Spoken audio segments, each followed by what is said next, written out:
أعوذ بالله من الشيطان الرجيم. بسم الله الرحمن الرحيم.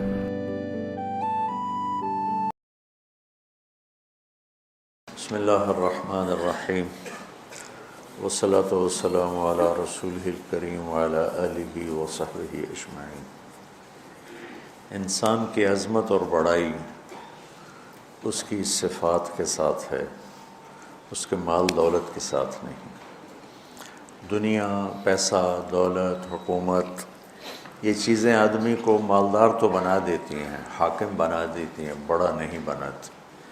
بڑا انسان وہ ہوتا ہے جو اپنے اندر انسانی صفات رکھتا، اور چھوٹا انسان وہ ہوتا ہے جو صفات میں کمزور ہو۔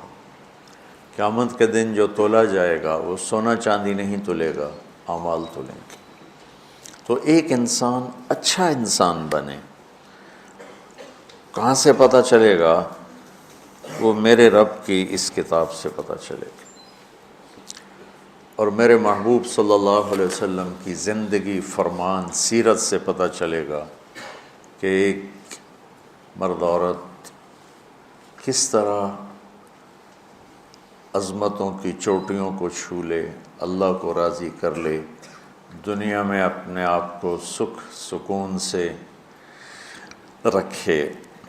ہمارا علم غلط ہو گیا ہے، ہم نے ہر چیز کو پیسے سے جوڑ دیا ہے کہ بڑے آدمی بنو گے پیسہ بنا لو، بڑے آرام سے رہو گے پیسہ بنا لو، بڑی عزت ہوگی پیسہ بنا لو، بڑی شہرت ہوگی پیسہ بنا لو، بڑی خوشیاں ہوگی پیسہ بنا لو۔ یہ علم کا منبع غلط ہے، پوری دنیا میں یہ علم چھایا ہوا ہے۔ اللہ، اس کا رسول کہتا ہے اس کتاب کے مطابق زندگی بنا لو، مزے ہو جائیں گے، عزت بھی ملے گی، سب کچھ ملے گی۔ حضرت علی رضی اللہ تعالیٰ عنہ کا ارشاد ہے، من اراد عزا بلا عشیرہ وغنى بلا مال وحیبۃ بلا سلطان وجاہۃ بلا اخوہ۔ جو آدمی عزت چاہتا ہو، خاندانی نہیں ہے، غنی بننا چاہتا ہو، پیسہ کوئی نہیں ہے، اپنا روب داب چاہتا ہو، طاقت کوئی نہیں ہے، اپنی وجاہت چاہتا ہو، پیچھے کوئی ووٹر سپورٹر کوئی نہیں، نعرے لگانے والے کوئی نہیں، کیا کرے؟ اور یہ چار چیزیں حدود کے اندر سب کو چاہیے، سب کی مطلوب ہے۔ مجھے عزت بھی چاہیے، اور مجھے کشادگی بھی چاہیے، تنگ دستی سے میرے نبی نے پناہ مانگی۔ مجھے اپنی ہیبت اور وجاہت بھی چاہیے۔ اگر یہ میں شریعت کی حدود کے اندر طلب کرتا ہوں تو اللہ کو بھی پسند ہے، اس سے جب باہر جاتا ہوں تو اللہ کو ناپسند ہے۔ تو حضرت علی نے کیا فرمایا کہ جو یہ چیزیں چاہتا ہے تو ایک کام کرے، فَلْيَخْرُجْ مِنْ ذُلِّ مَعْصِيَةِ اللَّهِ إِلَىٰ عِزِّ طَاعَةِ اللَّهِ، کہ اللہ کی نافرمانی والا راستہ ذلت کا راستہ ہے، وہ چھوڑ دے، اور اللہ کی فرما برداری والا راستہ عزت کا راستہ ہے، وہ اختیار کر لے۔ تو قرآن وہ پیغام ہے جو ہمیں عزت والا راستہ بتاتا ہے، قرآن وہ پیغام ہے جو ہمیں بلندیوں کا راستہ بتاتا ہے، اور قرآن وَهَذَا بَلَاغٌ لِلنَّاسِ، قرآن وہ پیغام ہے جو ہمیں عروج کا راستہ بتاتا ہے، جنت کا راستہ بتاتا ہے، جہنم سے بچنے کے طریقے بتاتا ہے، اللہ اس کے رسول کی بارگاہ میں قیمتی ہونے کا طریقہ بتاتا ہے، لوگوں کے دلوں پہ راج کرنے کا طریقہ بتاتا ہے، چین کی بنسری بجا کے سونے کا راستہ بتاتا ہے، گھروں کی معاشرت کو خوبصورت بنانے کا پوری دنیا میں کسی کے پاس نسخہ نہیں سوائے میرے رب کی اس کتاب کی۔ کتاب انزلناہ الیک لتخرج الناس من الظلمات الی النور۔ اور دکھ درد کی بات یہ ہے کہ امت نے قرآن چھوڑ دیا۔ یا رب ان قوم اتخذوا ھذا القرآن مہجورا۔ ہاذا کے لفظوں جو طاقت ہے، یا اللہ ان کی گود میں پڑا تھا قرآن، ان کی جھولی میں پڑا ہوا تھا قرآن، اور انہوں نے اس سے مہجورا، ترکو نہیں، متروکا نہیں، مہجورا، ہجرت کا کیا مطلب ہوتا ہے؟ چھوڑ کے چلے جانا، پھر لوٹ کے نہ آنا۔ تو متروکہ تو ہے بھائی ٹھیک ہے، کبھی میں گاؤں میں ہوتا ہوں، کبھی یہاں ہوتا ہوں، یہاں ہوتا ہوں تو گاؤں متروک ہو گیا، وہاں جاتا ہوں تو فیصل آباد متروک ہو گیا۔ مہجورا، کہ یا اللہ یہ میری وہ امت ہے، ان قوم اتخذوا ھذا القرآن مہجورا، انہوں نے میرے قرآن سے ایسے ہجرت کی جیسے لوگ وطن چھوڑ کے دوسرے وطن جا کے ہجرت کر کے بیٹھ جاتے۔ تب اچھائی کہاں سے ملے گی؟ اچھا انسان کہاں سے بنے گا؟ تو اللہ کا شکر ہے اس مہینے میں امت قرآن سنتی ہے، پڑھتی ہے، تو سارے قرآن کا اور 1 گھنٹے میں 25-26 دن میں اس کو تو احاطہ نہیں کیا جا سکتا، تو جو اس میں آیات میری سمجھ میں آتی ہیں کہ یہ بیان کر دی جائیں تو وہ میں لے کے آپ کے خدمت میں پیش کر دیتا ہوں۔ 2 دن پہلے میں نے گھر کی زندگی پر خاوند اور بیوی کے رشتے کی بات کی تھی، ہن لباس لکم وانتم لباس لہن، کہ تمہاری بیوی تیرا لباس ہے، اور اللہ بیویوں سے کہہ رہا ہے کہ تمہارے خاوند تمہارا لباس ہے۔ جتنا لباس خوبصورت ہوتا ہے اتنا انسان پرکشش ہو جاتا ہے۔ جتنا آپ اپنے لباس کی حفاظت دیں، بیوی کی حفاظت کرو گے، بیوی خاوند کی حفاظت کرے گی، یہ رشتہ پرکشش ہو جائے گا، خوبصورت ہو جائے گا۔ اس میں ایک بات رہ گئی تھی، وہ ہے نساؤکم حرث لکم، یہ اسی میں آتا ہے لیکن تھوڑا سا آگے جا کے آتا ہے، تو اس دن بات وہ اذا سالک عبادی میں چلی گئی۔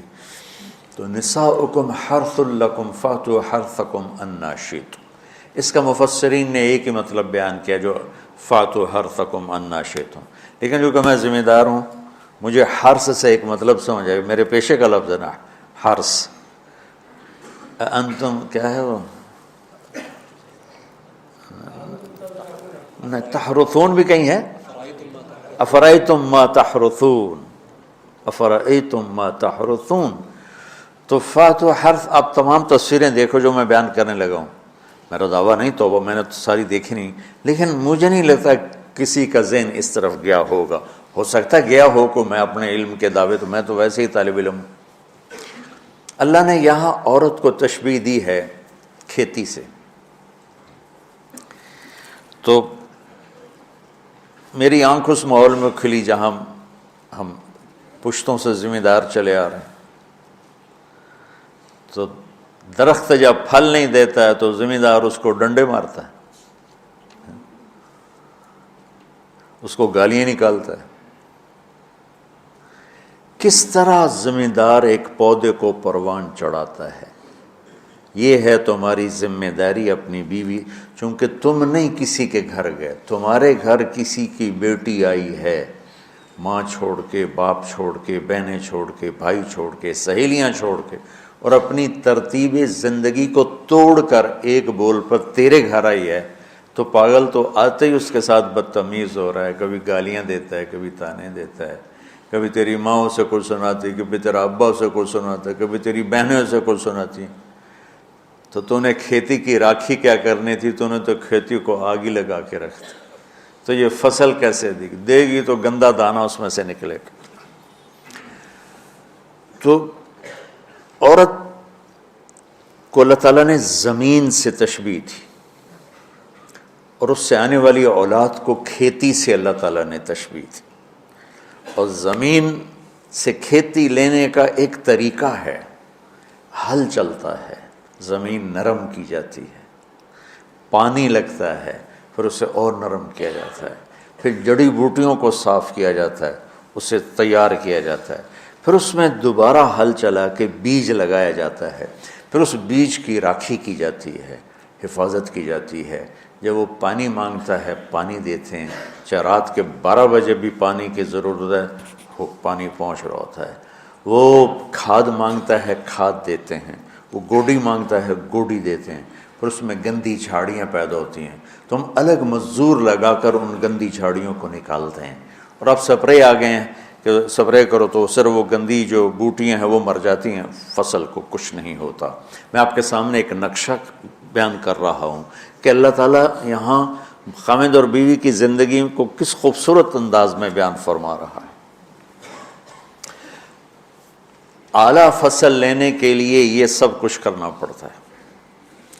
ذمہ داروں کے پاس عام طور پہ پیسہ نہیں ہوتا تو وہ جاتے ہیں جی کھاد چاہیے دی، وہ کہتے ہیں 500 روپے ود لواں گے، وہ کہتا ہے جی لے لو کھاد دے دو میری فصل مردی پہ، تو پھر اسے سپرے کرنا ہوتا ہے تو اس کے پاس پیسے نہیں ہوتے، پھر وہ سپرے والے کے پاس جائے، یہ نہیں کہتا پیسے کو نہیں دفع کرو آپ پہ ہوندی تو ہوئے نہیں ہوندی تو نہ ہوئے، ایسا پاگل کوئی ذمہ، چاہے 1 ایکڑ کا ہو چاہے 100 ایکڑ کا ہو، پھر وہ کہتا ہے جی کھاد چاہیے دیے یوریا، وہ کہتا وہ سپرے کی دوا چاہیے، وہ ڈبے دے پیچھے 200 روپے زیادہ لواں گا، اچھا جی لے لے جی چلے کپا آ جاندی میں دے دیواں گا، وہ ادھار پہ مہنگا سامان اٹھاتا ہے اور اس کی ضرورت کو پورا کرتا ہے۔ وہ گندم کو یہ نہیں کہتا، کپاس کو یہی نہیں کہتا میرے کو پیسے کوئی نہیں، میں نہ تینوں پانی لا سکنا، نہ کھاد دے سکنا، نہ سپرے کر سکنا، تو پھر مکھیاں ہی مارے گا، روٹی تو کوئی نہیں لبنی۔ عورت کی زمین میں محبت کا حل چلاؤ، اپنے رات کے آنسوؤں سے اس کو پانی لگاؤ، اپنے اخلاق کے ذریعے سے اس میں بیج ڈالو، پھر اس کو عزت دے کر احترام دے کر اس فصل کی آبیاری کرو، اس کو اوپر چڑھاؤ۔ اس میں جو گندی جھاڑیاں ہو گئی، کبھی یہ ادھر سے گندا آئے گا، کبھی ادھر سے گندگی آئے گی، کبھی ساس کی طرف سے، کبھی سسر کی طرف سے، کبھی بہنوں کی طرف سے، کبھی لڑکی کے ماں باپ کی طرف۔ بعض لڑکی کے ماں باپ ایسے بے وقوف ہوتے ہیں کہ اپنی بیٹیوں کا گھر اجاڑ دیتے ہیں، شادی کرنے کے بعد بھی بیٹی کو اپنے حکم پر چلانے کی کوشش کرتے ہیں، تو خاوند کہاں برداشت کرتا ہے؟ شادی کے بعد بیوی پر ماں کا حق نہیں ہے، باپ کا حق نہیں ہونے کا مطلب ہے کہ پہلے اب خاوند کا حق ہے، پھر ماں باپ کا حق ہے۔ ماں کچھ کہے، خاوند کچھ کہے تو اسے خاوند کی اطاعت کرنی ہے، ماں کی نہیں، ماں کی نہیں۔ لیکن کچھ والدین ایسے ہیں جو اپنے بیٹیوں کو برباد کر دیتے ہیں، پیچھے سے ڈوریں ہلا ہلا ہلا، ایسے کیسز چھوڑے ہیں۔ زیادہ جو مسئلہ ہے وہ سسرالی مسئلہ ہے، تو اس میں وہ جو گندی جھاڑیاں پیدا ہوتی ہیں نا، ان کو وہ سلیقے سے نکالتا رہے نکالتا رہے نکالتا رہے نکالتا رہے اور اس کی حفاظت کرتا رہے۔ یہ جو آموں کا باغ لگتا ہے نا، تو چھوٹا ہوتا ہے، جب سردیاں آتی ہیں تو اس کو ہم کور کر دیتے ہیں، سارے پہلے اس کے اوپر چونے کا سپرے کرتے ہیں، چونے کا، کہ اس کے پتوں کے اوپر ایک تہ جم جائے، اور اس کے تنے پر بھی چونا لگاتے ہیں تاکہ ٹھنڈک اندر نہ جائے، پھر اس کو یوں کور کر دیتے ہیں کہ اندر سردی نہ جائے۔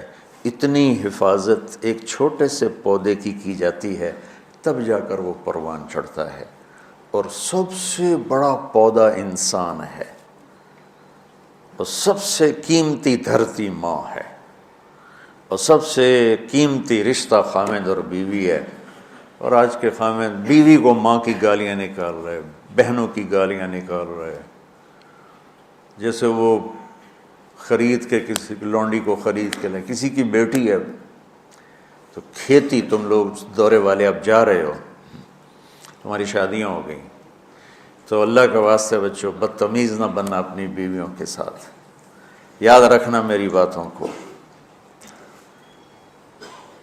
وہ جو گیت تم نے سنا نہیں میری عمر بھر کا ریاض تھا، میرے درد کی تھی وہ داستاں جسے تم ہنسی میں اڑا گئے۔ کہیں ایسا نہ کر دینا میری باتوں کو۔ اگر اپنی زندگی کو خوبصورت دیکھنا چاہتے ہو، عالی شان دیکھنا چاہتے ہو، اپنے اخلاق اچھے کر لو۔ چونکہ بیوی کی بات ہو رہی، ورنہ ہر رشتے میں اسی کی ضرورت۔ ماں کا رشتہ ہے، محبت دینی پڑے گی، باپ کا رشتہ ہے، محبت دینی پڑے گی، بہنوں کا رشتہ ہے، بھائیوں کا رشتہ ہے، اولاد کا رشتہ ہے۔ اگر اولاد پر ہی ڈنڈے برساؤ گے تو تم سے متنفر ہو جائیں گے۔ میرے نبی نے کبھی یوں اپنے نواسوں کو ٹچ بھی نہیں کیا تھا، ایسے بھی نہیں کیا تھا، روزانہ جا کے ان کو ملتے، سینے سے لگاتے، اپنی نسبتوں کو منتقل کیا حسنین کی طرف، واعظ نصیحت نہیں کی۔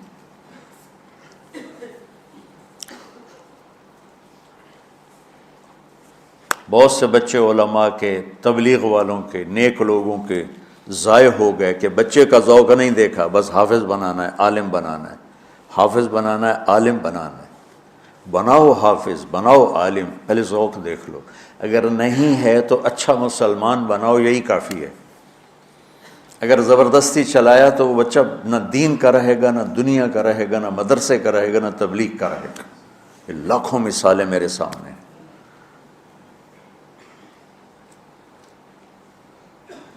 تو اولاد پر بھی جبر کرو گے تو باغی ہو جائیں گے۔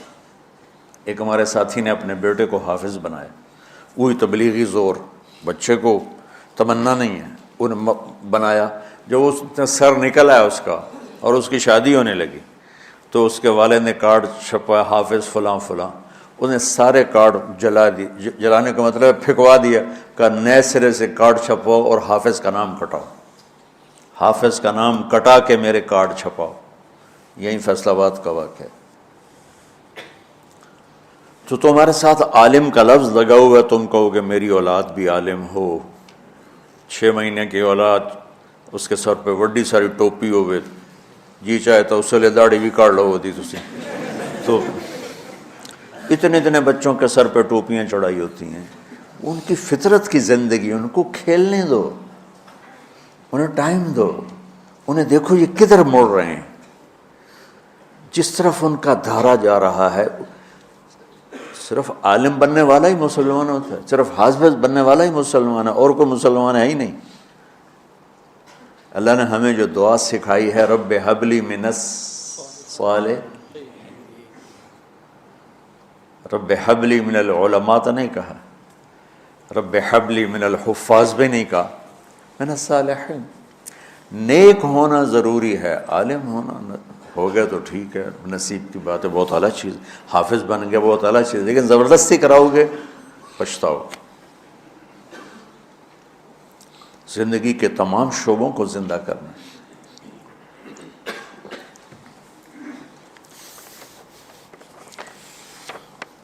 ایک اور آیت سورۃ آل عمران کی ہے،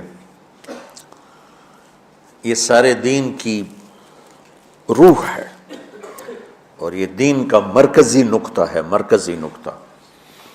جیسے گاڑی ہوتی ہے نا، اس کا بیلنس کیا جاتا ہے تو پھر وہ صحیح چلتی ہے۔ اس کا ایک نقطہ ہوتا ہے، اس پر آ کر چاروں ٹائروں کو ایک جیسے زاویے پر جمع کرنا ہوتا ہے، پھر وہ صحیح چلتی۔ اگر وہ بیلنس آؤٹ ہو جائے تو سوزوکی ہو یا لینڈ کروزر ہو، وہ سیدھی نہیں چلے گی، کبھی یوں ہو جائے گی، کبھی یوں ہو جائے گی، کبھی یوں، وہ خود بھی تھکے گی اور مسافر کو بھی تھکائے گی۔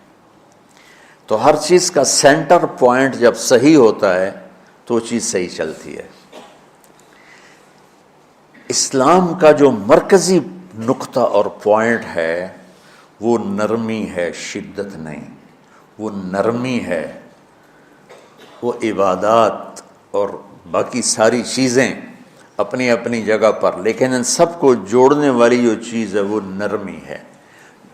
یہ میں نے کہاں سے لیا؟ میں ایک دفعہ جا رہا تھا پاناما، تو سورہ کہف کو دیکھ کے پڑھ رہا تھا، ویسے مجھے یاد ہے میں دیکھ کے پڑھ رہا تھا۔ تو جب میں وَلْيَتَلَطَّفْ پر پہنچا تو حاشیے میں لکھا تھا نصف القرآن۔ تو میں ایسی تھوڑی دیر سوچ میں پڑا کہ یہ اللہ تو قادر ہے، یہاں کوئی لفظ لا سکتے تھے اللہ تعالیٰ، یہ کیوں لائے وَلْيَتَلَطَّفْ؟ حد سے زیادہ نرمی کا معاملہ کرنا۔ وہ جو روٹی لینے میں گیا ترکی میں، ترسوس ایک جگہ ہے جہاں اردن والے بھی دعویٰ کرتے ہیں کہ یہاں تھے اصحاب کہف، میں نے وہ بھی دیکھا ہے، اور ترکی والے بھی کہتے ہیں میں نے وہ بھی دیکھا ہے۔ تو ترکی والا قرآن کی تعبیر سے زیادہ جوڑ کھاتا ہے، اردن والا جوڑ نہیں کھاتا ہے۔ تو اس کا وَلْيَتَلَطَّفْ، اے بھائی کوئی بھاؤتاؤ کے چکر میں نہ پڑنا، بڑی نرمی سے پیار محبت سے بس روٹی لے کے آجا، بھوک لگی۔ اور صیغہ مبالغے کا ہے، تلطف، تفاعل، مبالغہ اور تکلف۔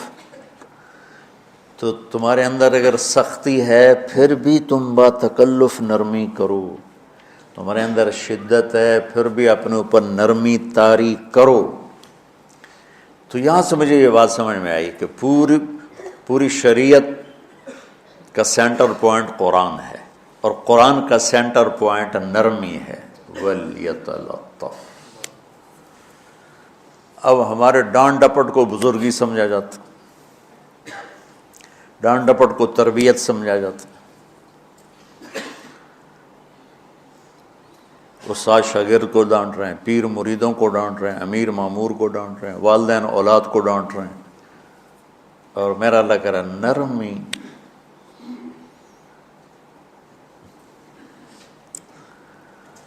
اب آیت سنو، یہ بات سمجھ میں آ گئی؟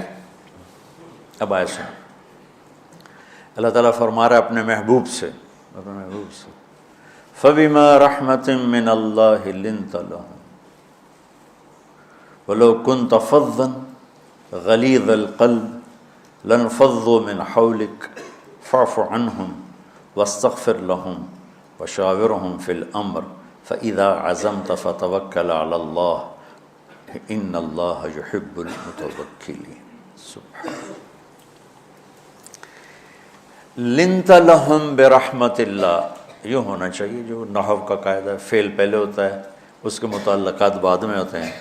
تو لنت لہم برحمت اللہ، آپ اللہ کی رحمت سے نرم ہو کے اپنی امت کے لیے.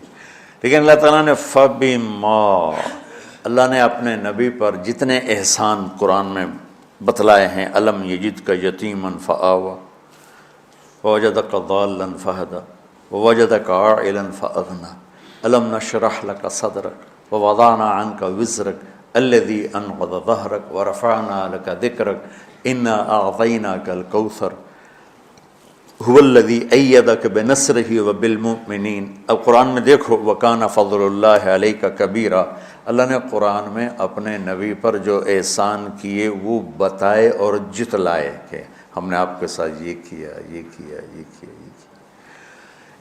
یہ احسان جیسے اللہ نے بتایا ہے نا اپنے نبی کو، یہ احسان نرمی والا جس طریقے سے بتایا، اس طریقے سے کسی احسان کو ذکر نہیں کیا. فَبِمَا، یہ میرے ہاتھوں کو دیکھو،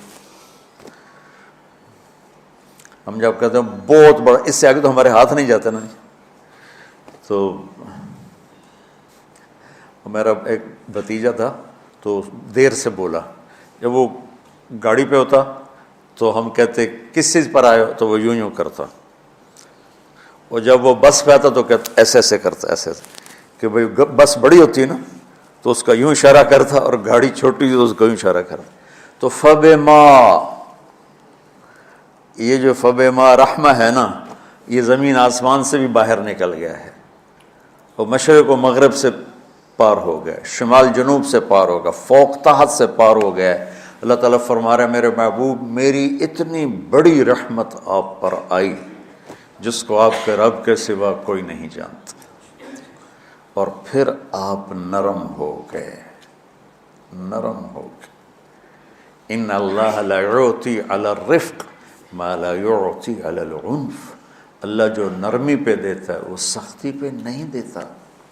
لو کان الرفق خلقا لما رأى الناس خلقا احسن منہ، نرمی کی کوئی شکل ہوتی تو اس سے حسین کائنات میں کوئی شکل نہ ہوتی، جنت کی حور سے بھی اعلیٰ شکل ہوتی. وَلَوْ كَانَ الْعُنْفُ خَلْقًا لَمَا رَأَى النَّاسُ خَلْقًا أَبْغَضَ مِنْهُ. اور اگر بد اخلاقی کی، سخت مزاجی کی کوئی شکل ہوتی تو وہ شیطان سے بھی زیادہ خوفناک ہوتی. امام اسماعیل رحمۃ اللہ علیہ بڑے علامہ گزرے ہیں اور قرآن کی بڑی خدمت کی ہے لغت کے لحاظ سے، تھے انتہائی بدصورت، کوڑا سیاہ اور حبشی ٹائپ. کہنے لگے زندگی میں کبھی دھوکہ نہیں کھایا سوائے ایک دفعہ ایک لڑکی نے مجھے ایسا بیوقوف بنایا کہ میرے 14 طبق روشن کر دیے کہ میں جا رہا تھا تو ایک خوبصورت لڑکی نے مجھے مسکرا کے اشارہ کیا. کہنے لگے بھائی کوئی میرے اوپر بھی عاشق ہے، تو میں اس کے پیچھے چل پڑا، وہ آگے آگے میں پیچھے پیچھے، وہ آگے آگے میں پیچھے پیچھے. بازاروں میں چلتے چلتے ایک مصور کی دکان پہ پہنچے تو اس نے مصور سے یوں اشارہ کیا اور آگے چلی گئی. وہ آگے چلی گئی تو میں حیران ہو گیا. بھی میں نے کہا بھائی یہ کیا چکر ہے؟ کہا جی یہ ایک بچی کل میرے پاس آئی تھی کہ مجھے شیطان کی فوٹو بنا کے دو.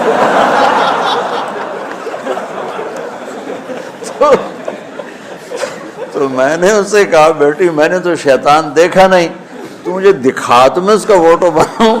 تو آج تمہیں لے کر کہہ رہی تھی یہ ہوتا ہے، ایسا ہوتا ہے۔ تو اگر سختی کی کوئی شکل ہوتی نا تو شیطان سے بھی بدصورت ہوتی۔ تو ہماری زندگیوں میں جو آئی ہیں نا رکاوٹیں، اس کا کوئی بڑا سبب نہیں ہے، یہ اسباب ہیں چھوٹے چھوٹے مل کے بڑے ہو۔ زبان کی شدت، بول کی شدت، نظر کی شدت، طعنے تشنیع، مار پٹائی، اس نے ہمارے رشتوں کو تار تار کر دیا ہے۔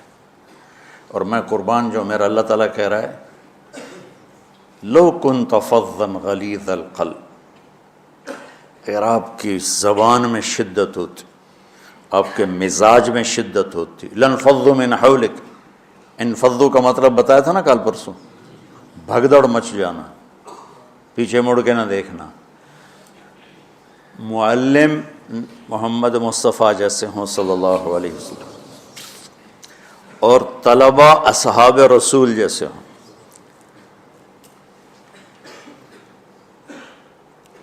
محمد الرسول اللہ، سورہ فتح اللہ نے یوں ایک آیت، محمد الرسول اللہ والذین معہ، یہاں محمد اللہ کے رسول ہیں، یہ دعویٰ ہے، کہ یہ میرے رسول ہیں۔ تو پوچھنے والا پوچھتا ہے کہ اس کی دلیل کیا ہے؟ تو اللہ کہتا ہے اس کے ساتھیوں کو دیکھ لو، ایسے ساتھی صرف نبی کے ہوتے ہیں اور کسی کے نہیں ہوتے۔ والذین معہ، معیت بہت بڑا شرف ہے۔ اور وہ کیسے ہیں؟ اشداء علی الکفار ہیں، رحماء بینہم ہیں۔ وہ کیسے ہیں؟ تراہم رکعا سجدا، کوئی سجدوں میں گڑ گڑا رہا، کوئی رکوع میں گڑ گڑا رہا۔ اور اخلاص ایک باریک چیز ہے جس کو موت سے پہلے ہم دعویٰ نہیں کر سکتے کہ میں جو کچھ کر رہا ہوں اخلاص سے کر رہا ہوں، لیکن وہ اتنے اللہ کے قریب ہوئے کہ اللہ نے ان کے اخلاص کی خود گواہی دی، یبتغون فضلا من اللہ ورضوانا۔ میں صرف قرآن سے صحابہ کو بتا رہا ہوں، تتجافى جنوبهم عن المضاجع يدعون ربهم خوفا وطمعا۔ میرے نبی کے ساتھ چلنے والے صحابہ کیسے ہیں؟ راتوں کو اٹھ اٹھ کے روتے ہیں، بستروں سے جدا رہتے ہیں۔ کیسے ہیں؟ كانوا قليلا من الليل ما يهجعون، رات کو بہت تھوڑا سوتے ہیں۔ وبالاسحار هم يستغفرون، اور پھر سحری کے وقت توبہ استغفار کرتے ہیں۔ یہ کیسے ہیں؟ یؤثرون علی انفسهم ولو کان بهم خصاصہ، خود بھوکے رہ کر یہ اوروں کو کھانا کھلاتے ہیں۔ یہ کیسے ہیں؟ لقد رضی اللہ عن المؤمنین اذ یبایعونک تحت الشجرہ فعلم ما فی قلوبہم۔ یہ کیسے ہیں؟ یہ قرآن صرف بتا رہا ہے کہ صحابہ، آخری بات درجہ بندی کی، لا یستوی منکم من انفق من قبل الفتح وقاتل۔ میرے محبوب، آپ کے صحابہ کی دو ہیں جماعتیں، ایک وہ ہیں جو فتح مکہ سے پہلے ایمان لائے، اور ایک وہ ہیں جو فتح مکہ اور اس سے آخر تک ایمان لائے۔ یہ جو بعد والے ہیں نا، یہ پہلے والوں کے برابر نہیں ہو سکتے، اللہ نے فرق مراتب رکھا ہے۔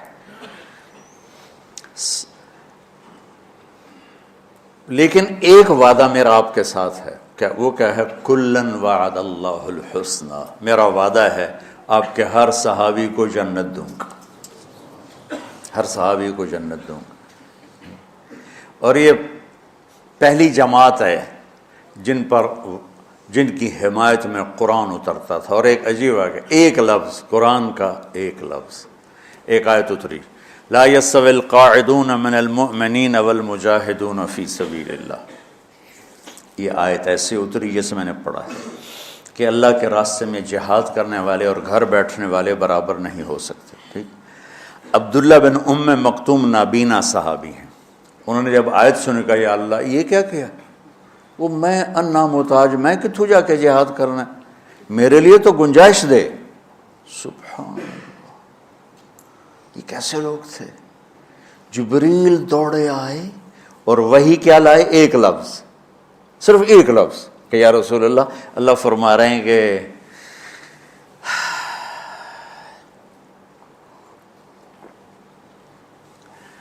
کیا ہے؟ عبس وتولی اذ جاءہ الاعمى، کہا میرے بندے کی فریاد میرے پاس پہنچ چکی ہے، لہٰذا اب اس آیت کو یوں پڑھا جائے، لا یستوی القاعدون من المؤمنین غیر اولی الضرر والمجاہدون فی سبیل اللہ، کہ جو معذور ہیں ان کے علاوہ جو صحت مند ٹھیک ٹھاک ہیں وہ اور جو میرے راہ میں ہیں برابر نہیں ہو سکتے۔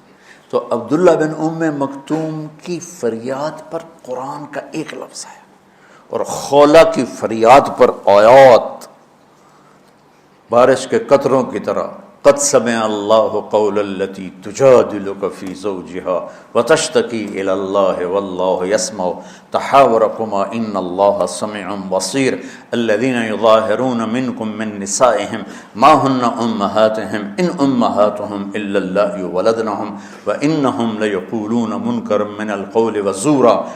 یہ پھر آگے بھی چلتی ہیں۔ ایک دیہاتی عورت کی فریاد نے عرش ہلا دیا اور قرآن اترا۔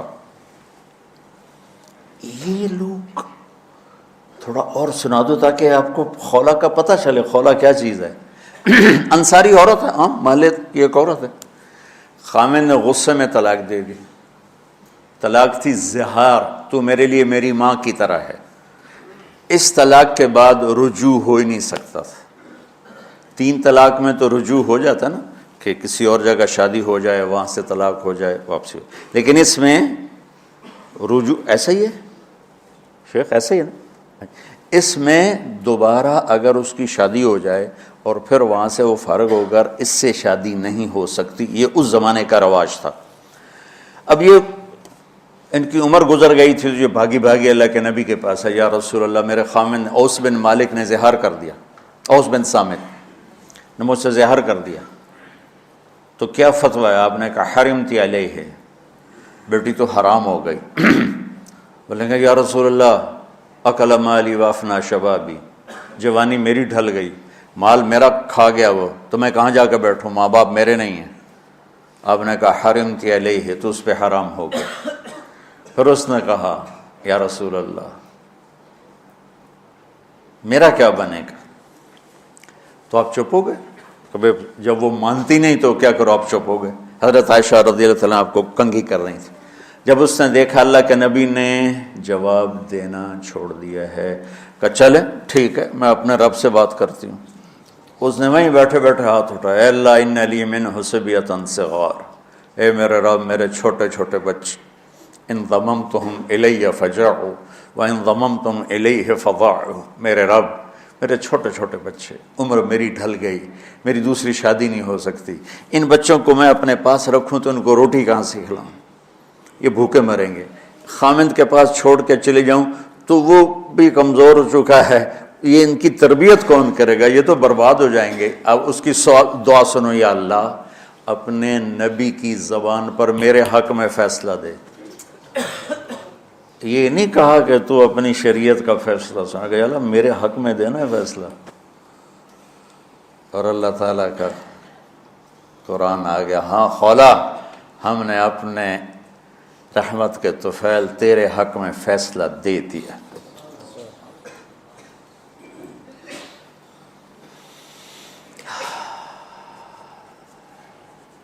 اتنے بڑے مقام کے لوگ، لفظ کیا آ رہا ہے، لن فضوا من حولک، یہ آپ کو چھوڑ کے بھاگ جاتے۔ سختی اتنی بڑی بلا ہے کہ اتنے دھرتی نے کسی نبی کے ایسے ساتھی نہ دیکھے گی، اور ایسے عظیم انسان دنیا میں نہ آئیں گے۔ انبیاء کے بعد عظیم ترین انسانوں کا ٹولہ، لیکن وہ بشر تھے، ان سے خطائیں ہوئیں، ان سے گناہ ہوئے، پر اللہ نے کہا جاؤ ہم نے معاف کر دیا، کلا وعد اللہ الحسنی، جاؤ سب کے لیے جنت ہے۔ تو میرا اللہ کہہ رہا ہے میرے محبوب، اور اب تھوڑے سے احادیث سے سن لو۔ آپ نے کہا ابو بکر جنتی، عمر جنتی، عثمان جنتی، علی جنتی، طلحہ جنتی، زبیر جنتی، سعد بن ابی وقاص جنتی، عبد الرحمن بن عوف جنتی، ابو عبیدہ بن جراح جنتی، سعید بن زید جنتی، ایسا بلال جب جنت میں جاتا ہوں تیرے پاؤں کی آہٹ اپنے آگے آگے سنتا ہوں۔ جس نے جنتی عورت کو دیکھنا ام رومان کو دیکھ لے۔ پھر مناقب صحابہ اٹھا کے دیکھو. میرا ایک امتی آئے گا جنت کے دروازوں پر تو 8 دروازے کھل کے کہیں گے مرحبا ادھر آ جائیں, ادھر ادھر. سلمان فارسی ایسے ہوئے, یا رسول اللہ کون ہے یہ؟ تو آپ نے کہا یہ بیٹھا ہے ابو بکر, اس کو جنت کے 8 دروازے پکاریں گے. عمر, ایک محل دیکھا بہت عالیشان, میں سمجھا میرا ہے. جب جانے لگا تو فرشتے نے کہا آپ کے غلام عمر بن خطاب کا ہے. عثمان, جنت میں ہر نبی کا رفیق ہے, میرا رفیق تو ہے. پھر حضرت علی کا ہاتھ پکڑ کے کرتے کرتے کرتے یہاں لگا لیا. علی تو بھی خوش ہو جا, جنت میں تیرا گھر میرے گھر کے سامنے ہے. طلحہ زبیر, ہر جنتی کا ایک خادم, میرے 2 خادم طلحہ اور زبیر. تو اس ایک لائن لگی پڑی ہے. اور میرا اللہ کہہ رہا ہے میرے محبوب اگر آپ کے مزاج میں شدت ہوتی تو ایسے عظیم الشان لوگ آپ کو چھوڑ کے بھاگ جاتے. بچوں کیا کرو, سنا کے بھی تھک گیا ہوں. ایک بلبل ہے کہ ہے محو ترنم اب تک, اس کے سینے میں ہے نغموں کا تلا تم اب تک. قید موسم سے طبیعت رہی آزاد اس کی, کاش گلشن میں کوئی سمجھے فریاد اس کی. میں تو پچھلے 20 سال سے فریاد کر رہا ہوں, او بھائیو نرمی اختیار کرو, محبتیں اختیار کرو, نفرت ہو, اختلاف کرو, نفرت تو نہ کرو. بیوی سے اختلاف ہو گیا ہے تو نفرت تو نہ کر, بیوی کو خامن سے ہو گیا نفرت تو نہ کر, بہن بھائیوں میں ہو جاتی اونچ نہیں, نفرت ہے تو نہ کرو. سلام دعا ختم. تو آپ فارغ ہونے والے ہو, یہ اسباق یاد رکھو گے تو آپ ہی کو فائدہ ہوگا انشاءاللہ. پھر جہاں جاؤ گے گلاب کے پھول کی طرح مہکو گے. چمن میں بہت سے پھول ہوتے ہیں لیکن جہاں گلاب کھلا ہوتا ہے سب کی نظر وہیں جا کر ٹکتی. تو اگر میں نے یہ اخلاق بنا لی, یہ نرمی اپنے اندر پیدا کر لی, تو اللہ کی قسم گلاب کے پھول کی طرح مہکو گے بھی صحیح, اور پرکشش بھی ہوگی, جاذبیت بھی ہوگی. شکلوں کی کشش چند دنوں کے بعد ختم ہو جاتی, اخلاق کی کشش موت تک باقی رہتی. جیسے روٹی کی طلب موت تک ختم نہیں ہوتی, باقی چیزیں آدمی کہتا ہے یار گوشت بڑا کھا لیا, دال بناؤ, بھنڈی کھا لی اب توری بناؤ. لیکن روٹی ایسی ہے اسے کوئی کسی دن جاتا روز ہی روٹی کو اس طرح اندر رچ پچ گئی. ایسے اچھے اخلاق روٹی کی طرح جن کی طلب کبھی ختم نہیں ہوتی.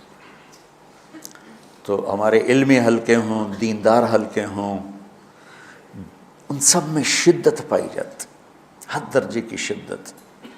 تم بیچ میں ایک موم بن کے جاؤ, لوہا بن کے نہ جاؤ, موم بن کے جاؤ, اور سارے رشتوں کی تلخیوں کو اپنے پی جا. ایام کی تلخی کو بھی ہنس کے ناصر, غم کے سہنے میں بھی قدرت نے مزہ رکھا ہے.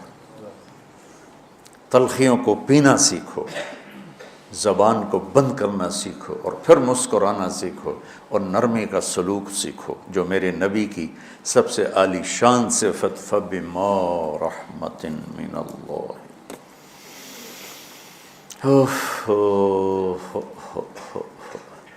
یہ واقعہ پتہ کب کا ہے؟ جب احد کی لڑائی میں شکست ہو گئی نا, تو کافی سارے صحابہ میدان چھوڑ کے دوڑ گئے. تو جب ابو سفیان کا لشکر واپس چلا گیا تو وہ واپس آئے, اور سب ڈرے ہوئے تھے کہ اب ہمیں بڑی ڈانٹ پڑے گی, ہمیں بڑی ڈانٹ پڑے گی. شہاب الدین غوری نے تراوڑی کی پہلی جنگ لڑی تھی پرتھوی راج کے خلاف. ہم جو چوہان راجپوت ہیں ہم اس کی نسل سے ہیں, پرتھوی راج. تو وہ شکست ہو گئی. تو جن افغانی سرداروں نے دوڑ لگا دی تھی نا, اس نے سارا سال ان کے منہ کے اوپر نہ توبڑے چڑھا دیے تھے. بوجھا نہیں ہوتا, بوجھا سی کے ان کے منہ پہ چڑھا دیا تھا. پورا سال ان کے منہ پہ وہ بوجھے لگے رہے کہ یہ وہ ہیں جو بھاگ گئے تھے. بادشاہ تو یوں کرتے ہیں. میرے نبی کے صحابہ جب سہمے آئے کہ بد دیکھو اب کیا بنتا ہے, تو آپ نے مسکرا مسکرا کے ان کا استقبال کیا، آؤ بھائی آؤ بھائی آؤ بھائی۔ اس پر میرے اللہ نے یہ کہا، واہ میرے محبوب، یہ آپ کے رب کا آپ پہ احسان ہے کہ آپ نرم ہو گئے، ورنہ ایسے موقعوں پہ تو ڈانٹ ٹپٹ ہوتی، سوڑوا دیا جاتا۔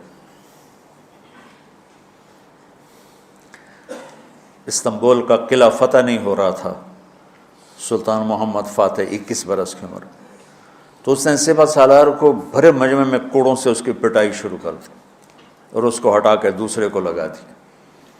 اور میرے نبی کہہ رہے ہیں آؤ بھائی آؤ بھائی آؤ۔ اوپر اللہ کی محبت دیکھو، اللہ تعالیٰ کہہ رہا ہے میرے نبی معاف کر دیں، پہلے ہی آپ نے معاف کر دیا، پر میں بھی سفارش کرتا ہوں آپ ان کو معاف کر دیں۔ اور آگے کہتے ہیں وَاسْتَغْفِرْ لَهُمْ، اور آپ مجھے بھی کہیں کہ میں بھی معاف کر دوں۔ کیا لوگ تھے، کیا لوگ تھے کہ جن کے بارے میں اللہ کہہ رہا ہوگا مجھے کہو میں ان کو معاف کر دوں۔ سبحان، ایسے عظیم لوگ بھی شدت برداشت نہ کر پاتے۔ بھائیو میری فریاد سمجھو اللہ کے واسطے، نرمی اختیار کرو، نرمی اختیار کرو، نرمی اختیار کرو۔ سختی کے بغیر جی کام نہیں چلتا ہے، ارے یہ بکواس ہے، تمہارے نفس کی شرارت ہے۔ میرے نبی فرما رہے ہیں نرمی پہ جو اللہ کرتا ہے وہ سختی پہ نہیں کرتا ہے۔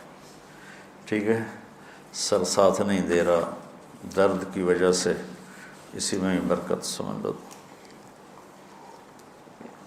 سبحانک اللہم و بحمدک، اشہد ان لا الہ الا انت، استغفرک و اتوب الیک۔ اللہم انا نسألک من خیر ما تعلم ونعوذ بک من شر ما تعلم ونستغفرک لما تعلم انک علام الغیوب برحمتک۔